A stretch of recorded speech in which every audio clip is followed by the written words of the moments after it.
likes to take parts of other people's inventions, piece them together to see how he can use them in his own life.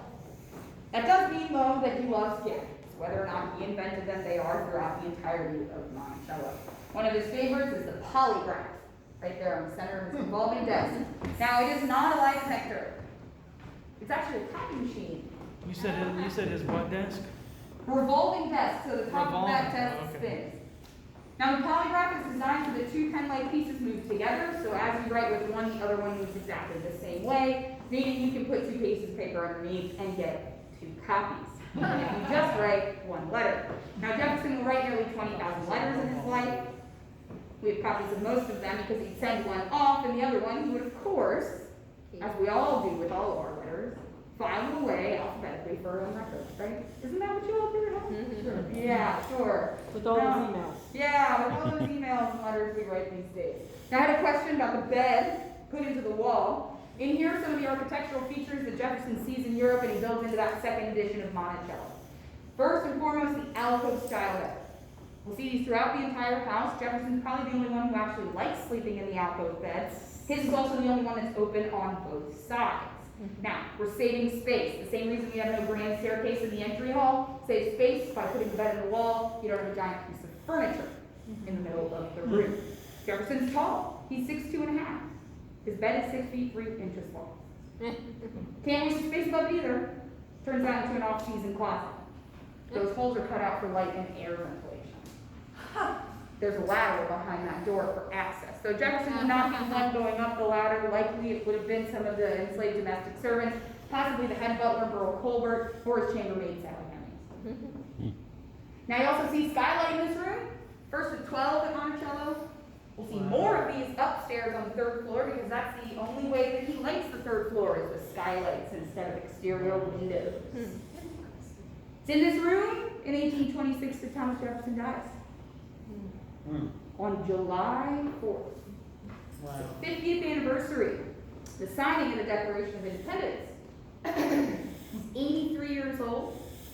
He's being tended daily leading up to his death by a doctor. He's not dying of anything specific.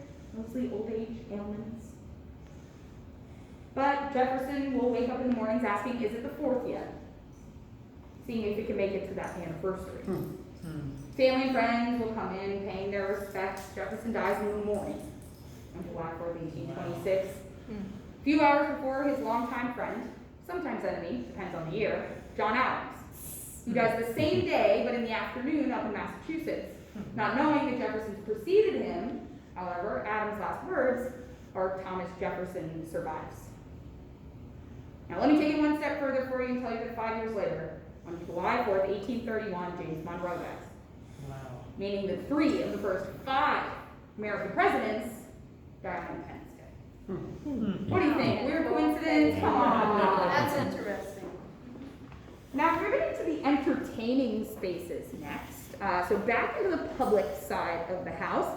More where guests would be invited to go entertain, be entertained by Jefferson and his family, or possibly entertain them themselves. In this way.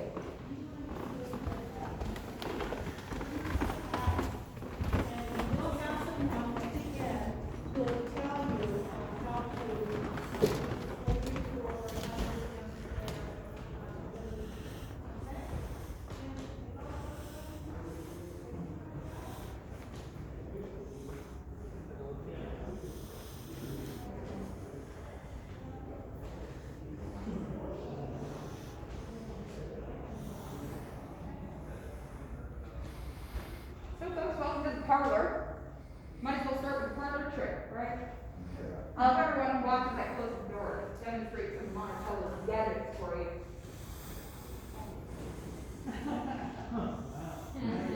Double acting doors. Figure 8 gear chain underneath the floor of the glass.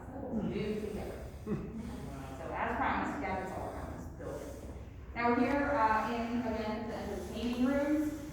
Music, games, special occasions. There will be family weddings held in this space. Jefferson's daughters and wife all are trained to play the pianoforte and the harpsichord. He himself plays the violin and is known for singing and humming Scottish blues by his granddaughter.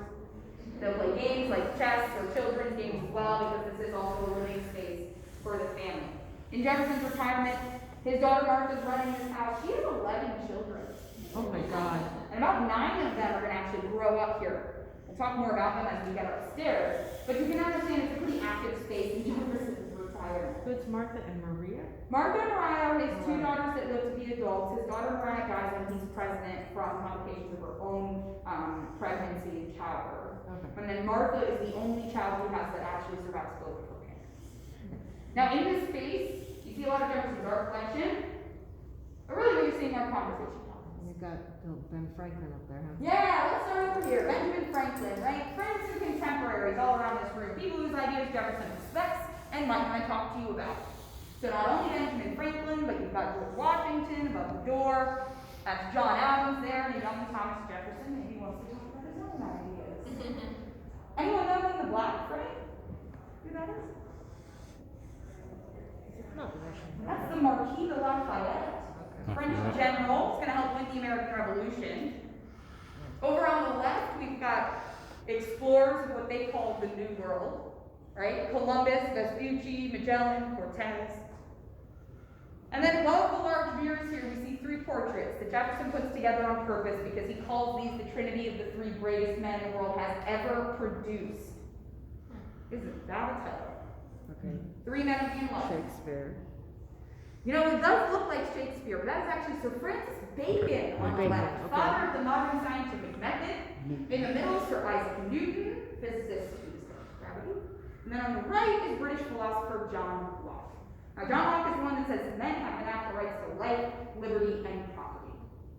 Jefferson changes that slightly, right? Tweaks that to say life, liberty, every person can have. We also see religious art in this room, including Salome, John the Baptist.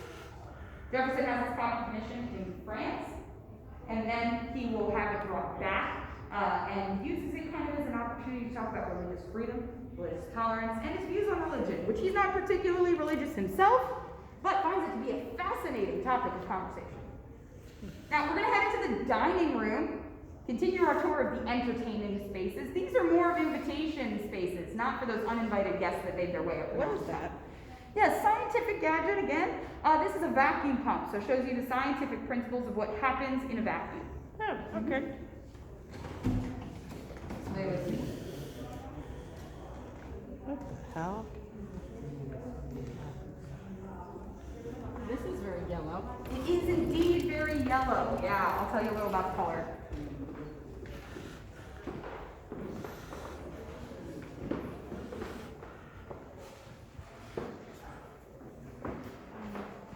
So Martha's 11 children are the children and grandchildren and great-grandchildren are the direct descendants of this one. Yes, Mariah has a son named Francis Wales Epps who survives, but he's her only child that really lives. So also descended from that side as well. So would this color be historically accurate? Yeah, wonderful question. So, mention the color, right? It is bright, it is yellow, and it is historically accurate.